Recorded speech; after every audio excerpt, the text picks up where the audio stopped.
மனோஜ் வேகமாக ரூமு கதவை போய் தட்டி ரோகிணி ரோகிணி அப்படின்னு சொல்லி கூப்பிட்றாரு. எந்தவித சத்தமும் இல்லை. அந்த இடத்துக்கு விஜயா வராங்க.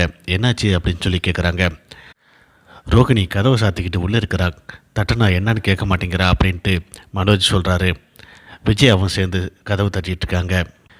இவங்க தட்டுற சத்தம் கேட்டு முத்துவும் மீனாவும் வந்து பார்க்குறாங்க. என்னாச்சு அப்படின்னு சொல்லி கேட்டுட்ருக்காங்க. கொஞ்சம் நேரத்துக்கு பிறகு கதவு திறந்துக்கிட்டு உள்ளிருந்து ரோகிணி வராங்க. என்னடி இவ்வளோ நேரம் என்ன பண்ண?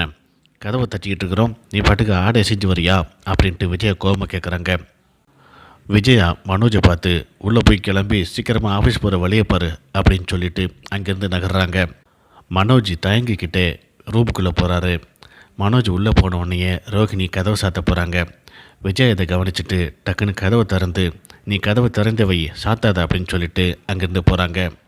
அடுத்த சீனில் விஜய் எல்லாருமே உட்காந்து டேபிளில் சாப்பிட்டுட்ருக்காங்க. அங்கே ரோகிணி வராங்க. எல்லாருமே ரோகிணியை சாப்பிடுவாங்க அப்படின்ட்டு கூப்பிட்றாங்க.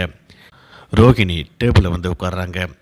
எழுந்திரி அப்படின்னு சொல்லிட்டு விஜயா கத்துறாங்க. ரோகிணி டக்குன்னு எழுந்திரிச்சு நிற்கிறாங்க. அங்கேருந்தவங்கெல்லாம் நீங்கள் உட்காருங்க அப்படின்னு சொல்லிட்டு சொல்கிறாங்க. இல்லை, அத்தை என்னைக்கு என்னை உட்காந்து சாப்பிட சொல்கிறாங்களோ அப்போ நான் சாப்பிட்டுக்கிறேன் அப்படின்னு சொல்லிட்டு ரோகிணி சொல்லிகிட்டு இருக்காங்க. இந்த இடத்துல ரோகிணி பார்க்கவே ரொம்ப பரிதாபமாக இருக்குது.